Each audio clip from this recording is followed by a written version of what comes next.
The void beyond Pluto's orbit shimmered with an unnatural light as the Zorathi exploration fleet emerged from folded space.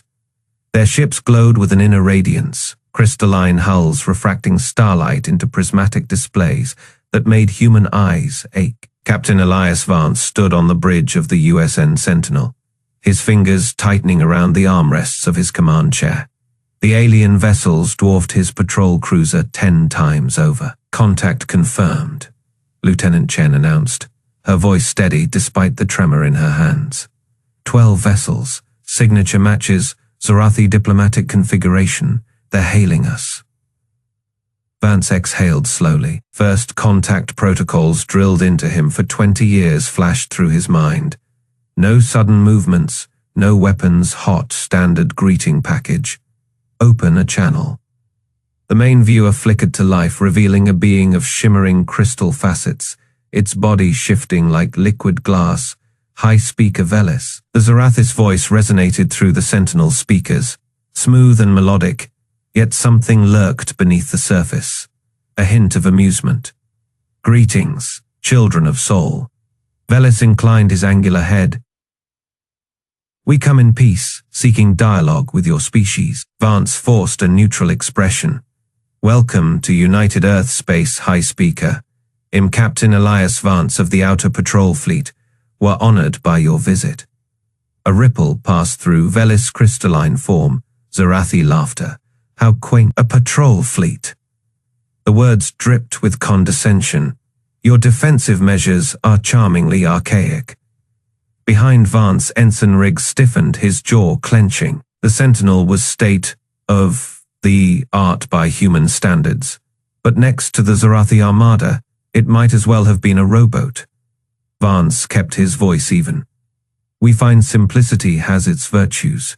Might I inquire about the purpose of your visit? Velis gestured with one translucent limb, and a holographic star map materialized between them. Merely exploration. The Galactic Federation has long wondered about your species. Your isolation is unusual. The unspoken implication hung in the air. Primitive. Earth welcomes peaceful dialogue, Vance said, ignoring the jab.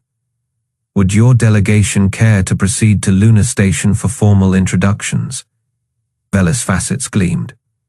We would prefer to see your homeworld directly, your Terra. A soft chime sounded from Vance's console. A priority message from Earth Command. 2 words, play along. Of course, Vance said, smiling. I'll arrange an escort. As the channel closed, Riggs spun in his chair. Sir, did you hear how they talked about us? Like we're some backwater colony? Vance studied the Zorathi fleet on the tactical display. Their ships gleamed like jewels against the black, weapons ports discreetly covered. But not hidden. Let them think what they want, Ensign.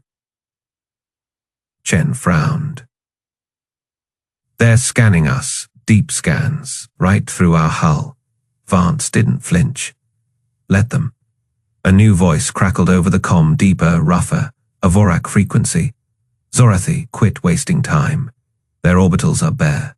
Even the Krax juveniles could take this system. Vance's blood ran cold. The Vorak weren't supposed to be here. Velis' reply was amused. Patience, Warlord Krax. Protocol must be observed. Krax's snarl vibrated through the speakers. Observe this. Their biggest gun is a patrol cruiser. Vance tapped a silent command into his console. The Sentinel's passive sensors shifted, feeding the aliens false data, underpowered reactors, outdated shielding. Escorts ready, Captain, Chen murmured. Vance nodded. Lieutenant Ruiz, you're on point, take them in nice and slow. Flight Lieutenant Marco Ruiz's voice came through, cocky as ever. Roger that, Cap. Let's give our guests the scenic route. As the Sentinel and Ruiz fighter wing pivoted toward the inner system, Vance leaned back. The Zorathi thought they were studying prey. They had no idea what was waiting for them. The Zorathi delegation shimmered as they stepped onto the observation deck of the Sentinel, their crystalline bodies refracting the soft blue light of Earth hanging in the viewport. Ambassador Lin Zhao kept her hands clasped behind her back, her posture relaxed, despite the dozen alien eyes studying her. High Speaker Velis extended a tapered limb, gesturing toward the planet below. "Your world is quaint," Velis said, his voice a harmonic chime. "We expected more from a species that dared venture beyond its star." Lian smiled, the practiced curve of her lips never reaching her eyes. "Terra has its charms. We'd be honored to show you." Behind Velis, the Vorak HFY, Warlord Krax, let out a guttural laugh. His scaled fingers tapped against the hilt of the ceremonial blade at his waist, a gesture the briefing files had flagged as predatory impatience. "Charms?" Krax sneered. "Your cities are naked. No shields, no orbital batteries. Even your defense fleet is a joke." He jerked his snout toward the handful of patrol ships visible through the viewport. One Vorak dreadnought could reduce this system to dust before breakfast. Lieutenant Marco Ruiz, standing at attention near the door, clenched his jaw but didn't move. Lian's smile didn't waver. "We prefer diplomacy to intimidation, Warlord. But if you'd like a closer look, we'd be happy to arrange a tour." Velis, crystalline facets, pulsed with amusement. "A generous offer, though I confess. We expected more formidable precautions. Your species is so fragile." Lian tilted her head. "Appearances can be deceiving." The observation deck's doors hissed open, and Captain Vance strode in, his boots clicking against the polished floor.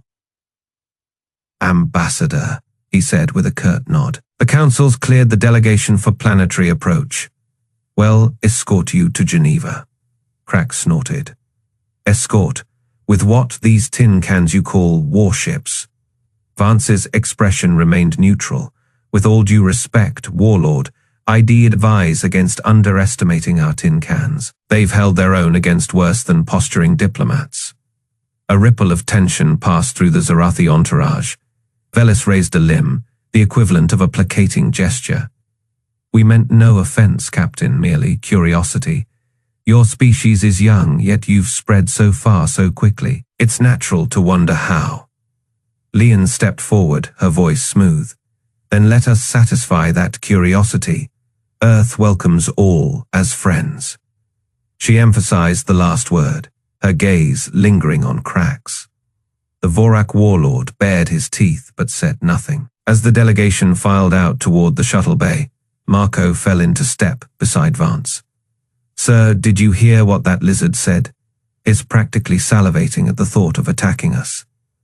Vance kept his voice low. "Let him. Arrogance makes for poor strategy." "Ahead," Krax muttered to one of his aides in the guttural Vorak tongue. The universal translators in Vance and Marco's earpieces rendered it in cold, clear standard. Pathetic. They don't even realize how vulnerable they are. Marco's fingers twitched toward his sidearm, but Vance shot him a warning look. The shuttle ride down was uneventful, the Zorathi murmuring among themselves as Earth's blue expanse filled the viewports. Krax spent the descent glaring at the planet like a hunter sizing up prey. When they touched down in Geneva, the delegation was greeted by a delegation of human officials and a conspicuously absent military presence. No armored vehicles, no rows of soldiers, just open skies and the distant hum of civilian air traffic. Velis seemed almost disappointed. "Your security is light." Lian gestured toward the sprawling city beyond the landing pad. "We find trust works better than barricades." Krax let out a derisive snort. Trust is what weaklings call their lack of preparation. One of the human aides, a young woman with sharp eyes, leaned toward Lian and whispered, "They're scanning everything. High bandwidth sensor sweeps, military grade." Lian nodded almost imperceptibly. "Let them." As the tour began, Krax made a show of inspecting every building, every street corner, his Vorak entourage discreetly tapping data into wrist-mounted devices. The Zorathi were subtler, but their crystalline bodies flickered with suppressed energy, scanning, analyzing. At one point, Krax paused near a public park, where children played under the watchful eyes of their parents. "No defense emplacements," he mused aloud. "No fortified structures. Your young are exposed." A single kinetic strike would be met with consequences, Lien interrupted, her voice suddenly sharp. But we didn't invite you here to discuss hypothetical attacks. Warlord, we invited you to learn. Krax's slit pupils narrowed. Learn what? How to die quietly. Lien's smile returned, colder this time. How to recognize a trap before you step in it. For the first time, Velis' confident shimmer faltered. Krax, however, just laughed. You bluff poorly, human. Well, see, Lien said, and gestured toward the waiting transport. Shall we continue? As the delegation moved on, Marco, trailing discreetly behind, keyed his comm. Sentinel, this is Ruiz. They're scanning everything, like they're casing the place. Vance's voice crackled back. Let them. Just keep your sidearm ready. Marco's hand drifted to his hip. Always. Above them the sky was clear and blue, and utterly deceptively peaceful. Flight Lieutenant Marco Ruiz adjusted his helmet as the USN Sentinel fell into escort formation beside the lead Zorathi vessel. His fingers danced across the holographic controls, maintaining perfect distance from the alien ship's shimmering hull. The crystalline surface refracted starlight in hypnotic patterns, but Marco kept his focus sharp. Control, this is Escort 1, he said into his comm. Formation holding at 500 meters. No deviations. Copy, Escort 1, came the reply from Sentinel's bridge. Maintain position until high orbit insertion. Through his canopy, Marco watched the rest of the Zorathi fleet glide toward Earth. Their ships moved with eerie precision, formations so tight it looked choreographed. The Vorak observers hung back, their angular warships bristling with weapons even during a diplomatic approach. A private channel crackled to life. You seeing this, Ruiz? His wingmate, Lieutenant Chen, flew parallel on the opposite flank. They're scanning us hard. Marco glanced at his tactical display. Dozens of active sensor pings lit up his screen, Zorathi and Vorak both. Yeah, not exactly subtle. A new transmission cut in, this one unencrypted. The voice was guttural, translated through the fleet's comm systems, but still dripping with disdain. Pathetic. No shield harmonics, no weapon signatures beyond primitive kinetics. This world is naked.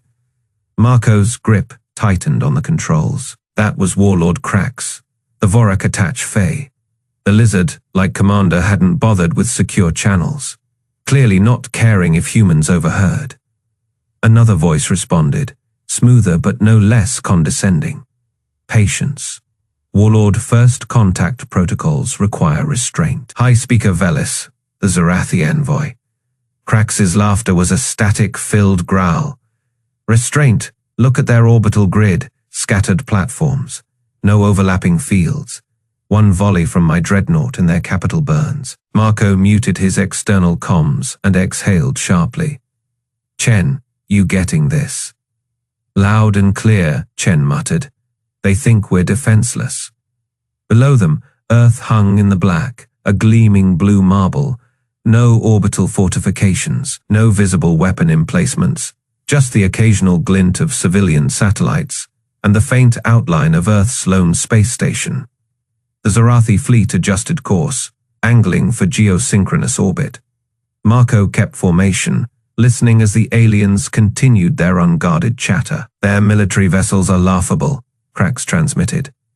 No plasma shielding, no gravitic drives. How did this species even achieve spaceflight? Velis responded. Primitive. Yes, but they show promise. Their diplomats are polite. Polite, Krax snorted. Weak, the Vorak conclave will petition the Federation to reassign this system. Such a world should not belong to insects. Marco's jaw clenched. He toggled a secure line to Sentinel's bridge. Captain Vance, you hearing this? A pause, then Vance's voice calm but edged with steel. We hear it, Lieutenant. Maintain course. Let them talk. The fleet passed the lunar orbit marker. Earth grew larger in Marco's viewport, its continents clearly visible. The alien's sensor pings intensified. Still nothing, Krax said, disappointment thick in his voice. No hidden defenses, no surprises, just emptiness. Velis sounded almost disappointed. A rare miscalculation. I expected more from a species that spread so rapidly. Marco watched as the Zorathi ships adjusted formation, spreading out as if bored. The Vorak vessels lingered at the rear, their weapon ports still active. Then, without warning, Krax's voice turned sharp. Wait, their moon. A flicker on Marco's tactical screen. For a fraction of a second, something registered beneath the lunar surface. Then it was gone. Did you see that? Krax demanded. Velis responded. See what? There is nothing. Marco smirked. He knew what they'd almost caught, the briefest glimpse of Gungnir's cloaking field flickering. Control, Marco said quietly. They're getting nervous. Vance's reply was a whisper. Good. The fleet edged closer to Earth. The planet's atmosphere shimmered innocently. No defensive grids, no planetary shields. Krax's final transmission was a derisive snarl. This world is ours for the taking. Marco leaned back in his seat and smiled. Just keep thinking that. The alien fleet drifted closer to Earth, their sleek vessels gliding past the lunar orbit with the confidence of predators circling prey. On the bridge of the USN Sentinel, Captain Elias Vance watched the tactical display with a carefully neutral expression. The Zorathi flagship, luminous Accord, pulsed with soft blue light, its crystalline hull refracting sunlight like some delicate work of art. Beside it, the Vorak battlecruiser Iron Maw loomed like a jagged blade, its weapons ports open and scanning. Admiral Carter, Vance said into the comm. They're entering high orbit now, right where we want them. A crackle of static, then Admiral Naomi Carter's voice calm and measured. Good, stand by for protocol Aegis. In the observation deck of the luminous Accord, High Speaker Velis extended a shimmering limb toward the viewport. Earth hung in the distance, a blue-green jewel against the black. Remarkable, Velis mused, his telepathic voice carrying a hint of amusement. Such a fragile world. No orbital shields, no defensive grids. It is almost quaint. Warlord Krax of the Vorak snorted, his scaled nostrils flaring. Quaint? It is pathetic. My scouts have scanned every inch of their so-called defenses, a few outdated patrol ships, some orbital platforms that wouldn't last 5 seconds against a single plasma volley. He turned to his second, in command, a hulking brute named Gore. Tell the Iron Maw to ready the primary batteries, just in case these humans decide to grow a spine. Gora grinned, revealing rows of needle, sharp teeth. With pleasure, Warlord. On Earth's surface, in a buried command center deep beneath the Alps, Admiral Carter stood before a holographic display of the solar system. Her fingers danced across the control panel, inputting the final authorization codes. All stations, confirm readiness. Railgun batteries primed and hidden, reported General Raj Patel from his station in the Amazon bunker. Nunite swarms on standby. Lunar defense grid awaiting activation, came the voice of Colonel Hideo Tanaka from the moon's dark side. Carter took a deep breath. Execute protocol, Aegis. For a moment, nothing happened. Then the moon. Earth's silent, cratered companion shuddered. Cracks spread across its surface, vast fissures splitting the regolith like eggshell. The Zorathi and Vorak ships recoiled as the lunar crust peeled apart, revealing the gargantuan silhouette of the USN Gungnir. The supercarrier's hull was black as void, its surface studded with weapon ports and launch bays. It dwarfed even the Iron Maw, its sheer size sending a ripple of panic through the alien fleet. What in the name of the Seven Stars is that? Velis's telepathic voice spiked with alarm. Krax snarled, his claws digging into the armrests of his chair. Impossible. Our scans showed nothing. On the Sentinel, Captain Vance allowed himself a small smile. Welcome to the party, he murmured. The Gungnir's comms crackled to life, Admiral Carter's voice echoing across all frequencies. Attention, Zorathi and Vorak vessels. You have entered restricted space. Power down your weapons and prepare for inspection. Krax slammed a fist onto the console. Inspection. You dare? Warlord, Gore interrupted, his voice uncharacteristically hesitant. Sensors are picking up more signatures. Across Earth's surface, mountains trembled. Snow-capped peaks split open, revealing massive railgun barrels that hummed to life. The oceans churned as submerged silos broke the surface, their missile hatches sliding aside. Even the clouds seemed to part, revealing floating artillery platforms that had been cloaked from view. Velis's crystalline body flickered with distress. This is a fortress world. On the bridge of the Gungnir, Admiral Carter folded her arms. You came to see Terra's defenses, then behold, the Gungnir's main cannons swiveled, locking onto the iron moor. 1,000 targeting solutions lit up across the alien fleet, each one a death sentence. The Vorak battlecruiser's shields flared as it tried to retreat, but the Gungnir moved with terrifying speed, cutting off its escape. Krax's voice was a ragged growl over the comm. This is a trick, some kind of hologram. Try us, Carter said softly. For a long, breathless moment, the alien fleet hung in space, caught in the crosshairs of a planet that had just revealed its teeth. Then, one by one, their weapons systems powered down. Velis's transmission was barely a whisper. We surrender. On Earth, in a quiet office overlooking the Pacific, Ambassador Lian Zhao set down her teacup and smiled. Right on schedule. The Zorathi delegation's crystalline bodies shimmered with confusion as their sensor feeds overloaded. High-speaker Velis's telepathic voice cracked across the comms. What is this? Your readings make no. General Raj Patel's face appeared on every view screen in the alien fleet, his smile calm as Earth's blue oceans. Ladies and gentlemen of the Galactic Federation, you requested to see Terra's defenses. He tapped a control panel. Let me give you the full tour. Mount Everest shuddered. Snow and rock cascaded down its slopes as the entire mountain split vertically.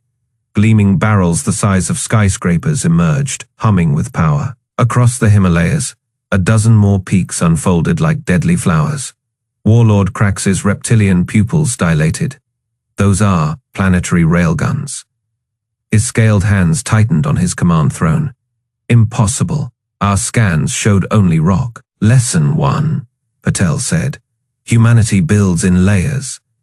The Pacific Ocean began to boil. Waters parted along precise geometric lines, revealing launch silos deeper than the Mariana Trench. Missile hatches slid open, their payloads glowing with containment fields. Ambassador Lian Zhao watched the Vorak delegation's reaction with quiet satisfaction. The reptilian warriors had gone still as statues. One of them whispered, "They could glass their own world just to stop us." Lian sipped her jasmine tea. We prefer the term mutually assured architecture. The Amazon rainforest trembled. Trees collapsed inward as the ground beneath them liquefied. A black tide rose, billions of nanites forming shifting predatory shapes. They swirled into a perfect sphere above the canopy, then morphed into a perfect replica of Krax's dreadnought before dissolving back into the earth. Velis's crystalline form pulsed erratic colors. You turned your biosphere into a weapon. Patel shrugged. We recycled. His fingers danced across holographic controls. Now the main attraction. Every desert on Earth lit up. The Sahara, Gobi, and Outback shimmered as camouflage fields deactivated. Massive orbital defense platforms rose from the sands, their gravity tethers disengaging. They ascended through the atmosphere, forming a perfect grid around the planet. Krax's second, in command, checked their tactical display. Sir, those are Forge-class platforms, each one outguns a Vorak battleship. The Warlord's tail lashed. How?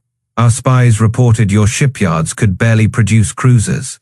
Patel chuckled. You were watching Mars. These came from Mercury. The hologram zoomed out, showing the sun, solar forges. We've been building inside the corona for decades. As Empyrean observers' frills flushed crimson, you hid an armada inside a star.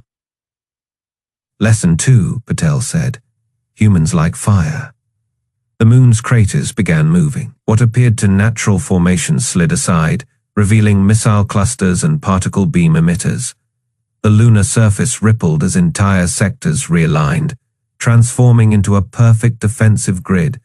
Velis's telepathic voice wavered. "Your satellite. It is a warship." "Correction," Patel said. "It is the warship." With a shudder that registered on every alien seismograph, the moon's north pole cracked open. The USN Gungnir emerged, its blackened hull shedding lunar regolith like water, kilometer-long plasma cannons powered up along its spine. Krax's tactical officer screamed, "That is not a carrier. That is a mobile fortress." Patel folded his hands. "We call it the Neighborhood Watch." Every alien ship's targeting alarms blared simultaneously. Thousands of weapon locks registered, from the Himalayan railguns, the oceanic silos, the orbital platforms, and now the Gungnir's main batteries. Ambassador Lian set down her teacup. "To be clear, this isn't even our final defensive layer." She nodded to Patel. The general tapped one last command. Deep beneath Antarctica, something awakened. The ice sheets trembled as ancient mechanisms hummed to life. Velis's sensors spiked. What is that energy signature?" Patel's smile didn't reach his eyes. "Let's just say we found something under the ice, older than our civilization. We improved it." Krax's scaled face paled. "You dug up doomsday weapons and upgraded them? Lesson 3, Patel said. "Humans are very good at recycling." The alien fleet's formation broke as ships scrambled to retreat. Vorak vessels collided in their panic. Superior scouts overloaded their engines trying to escape the targeting locks. Only the Zorathi held position, their crystalline bodies vibrating with terror. High-speaker Velis transmitted on all frequencies. "We surrender all hostile intent by the accord. Cease targeting." Patel glanced at Lian. The ambassador nodded. With a theatrical sigh, the general shut down the activation sequence. The Antarctic anomaly powered down reluctantly, its energy signature fading. "Now," Lian said, pouring fresh tea, "shall we discuss your unconditional non-aggression pact?" Krax's claws dug into his armrests. This was a trap from the beginning. Lian's smile was colder than space. "We prefer the term demonstration." Outside, Earth's weapons systems retracted, mountains closing, oceans calming, deserts going dark. Only the Gungnir remained visible, its hull now gleaming in the sunlight. Patel leaned forward. "One final lesson. Everything you just saw, that was the obvious layer." The alien delegates stared in horrified silence as the implications sank in. Somewhere beneath their feet, deep in Earth's mantle, something ancient and terrible chuckled in its sleep. The observation deck of the Zorathi flagship trembled as the last of Earth's hidden defenses locked onto their fleet. Ambassador Lian Zhao set her teacup down on the floating service drone, the delicate china clinking against the crystalline surface of the alien table. Around her, the Zorathi delegation's bioluminescent patterns flickered erratically, their version of hyperventilating. Warlord Krax's scaled hands crushed the armrests of his adaptive chair, his reptilian pupils narrowed to slits. You deceived us," High-speaker Velis pulsed, his crystalline body dimming with distress. The telepathic harmonics made the observation deck's lights flicker. Lian smiled, stirring her jasmine tea. "We showed you exactly what you came to see." Outside the panoramic viewports, the Amazon rainforest unfolded like a grotesque origami project. Tower after tower of nanite forges rose from the canopy, their mirrored surfaces reflecting the Vorak dreadnoughts hovering impotently in low orbit. The Himalayan mountains had split open like rotten fruit, revealing planetary railgun arrays the size of cities. Krax snarled, his tail lashing. "This violates every convention of first contact. No species hides their military strength like this." Lian raised an eyebrow. "Convention? You mean the tradition where advanced civilizations graciously offer protection to weaker ones? The tradition that always ends with tribute demands and resource treaties?" She sipped her tea. We read your histories. A Zoperian observer, a gelatinous mass suspended in a containment field, quivered violently. You let us believe Earth was defenseless. Not defenseless, Lian corrected, unassuming. She tapped her wristcom, and a holographic display bloomed above the table, a tactical readout of Sol System. Every asteroid, every gas giant moon, every Lagrange point lit up with hidden stations. The Vorak were right about one thing. A single dreadnought could have glassed the Earth you thought you saw. Krax's claws extended. You baited us. We educated you, Lian said. The hologram zoomed in on Mars, where the red sands peeled back to reveal the muzzle of a stellar accelerator. The galaxy operates on a simple rule: the strong dictate terms to the weak. So we asked ourselves, what if the weak chose to appear weaker? High Speaker Velis pulsed a sickly yellow. This is madness. The energy requirements alone were trivial, Lee interrupted. Once we cracked quantum vacuum extraction, but you wouldn't know that because your scouts never looked past our primitive fusion reactors. She leaned forward.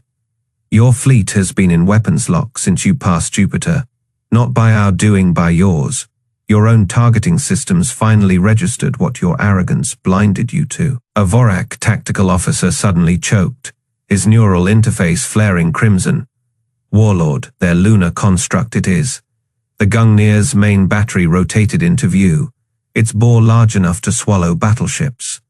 Krax rounded on Lian. You think this display changes anything? The Vorak Imperium has conquered 100. Stop. Lian's voice cut like a scalpel. You're not speaking to some pre-warp civilization begging for mercy. You're addressing a species that turned its own homeworld into a trap. She stood, smoothing her suit jacket. The Zoperian Consortium learned this lesson 3 centuries ago when they tried to pacify rogue eyes. The Valari hegemony learned it when they blockaded Proxima Centauri. The hologram shifted, showing classified footage of alien wrecks drifting near Pluto. We don't broadcast our victories. The observation deck's gravity fluctuated as the Gungnir's magnetic fields powered up. High Speaker Velis pulsed desperately.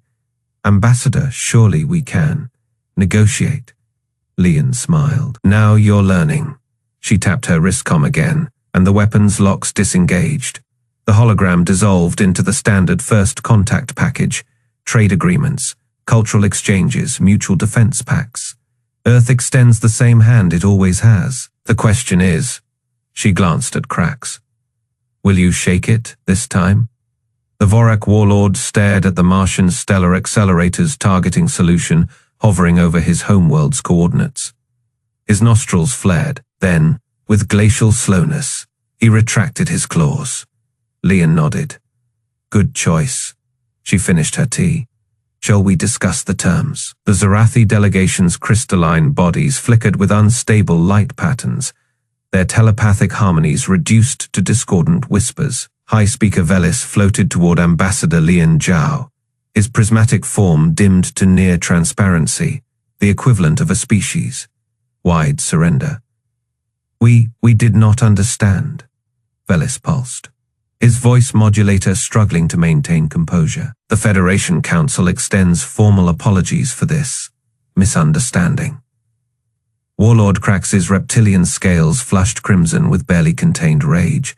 His clawed hands twitching toward weapons he no longer dared draw. This changes nothing, he hissed, though his slit pupils darted between the 1,000 targeting lasers now painting his flagship. The Vorak swarm does not bow to deception. Captain Elias Vance stepped forward, his boots clicking against the observation deck's reinforced glass. Below them, Earth's oceans shimmered until another kilometer-long railgun emerged from the depths near Hawaii. Deception, Vance chuckled. We showed you exactly what you came to see, Terra's defenses. A new presence entered the chamber. Admiral Naomi Carter, her uniform bearing the triple stars of orbital command. She tapped a control panel, and the holographic display shifted to show the Zoperian observers' ships powering down weapons. Alliance requests are pouring in from 12 systems, she said. Including the Cerealian Dominion, they're offering full military integration. Lian Zhao set down her teacup with deliberate calm. Here are Earth's terms. The words hung in the air as the moon's remaining camouflaged plates retracted, revealing rows of planet killer warheads. 1. The Sol system is declared a neutral zone. 2. Any armed vessel entering beyond Pluto's orbit without authorization will be vaporized. 3. She glanced at Krax. The Vorak will withdraw from the Luyten and Procyon colonies within 30 standard cycles. Krax's tail lashed violently. You dare issue ultimatums too. The deck vibrated as US Gungnir's main cannon discharged overhead, a searing blue beam slicing through an asteroid. The aliens hadn't even noticed. The rock vaporized instantly. General Raj Patel's voice came through the comms. Test fire successful. Yield at Feifei of maximum. Velis emitted a high-frequency chime, the Zorathi equivalent of a gulp. We accept. His body flickered toward the Vorak delegation, and we strongly suggest our Vorak friends do likewise. Krax's claws dug into the conference table, leaving molten grooves in the alloy. For 3 heartbeats, the room held its breath. Then the Warlord snarled and activated his comlink. All swarm vessels retreat to minimum safe distance. The admission cost him visible pain. But this is not over. Humans, Vance smiled. Oh, we're counting on that. He nodded to Carter, who input a final command. Across Earth's surface, mountains realigned, oceans sealed over their silos, and the Amazon's nanite clouds dispersed, returning the planet to its deceptively peaceful visage. Only the Gungnir remained visible, its kilometer-long hull now fully decloaked above Indonesia. The Zeperian envoy finally spoke, her trilobed mouth quivering. How long have you? Since the first contact wars, Lian said, pouring fresh tea. 2 centuries of pretending to be the galaxy's harmless backwater. Quite tedious, really. She offered a cup to Velis, but effective. Outside, the Vorak dreadnoughts pivoted with jerky, furious movements, their thrusters flaring too hot, a telltale sign of panicked retreat. The Zorathi ships followed at a more dignified pace, though their formations betrayed similar urgency. Only the luminous accord lingered, Velis transmitting one final message.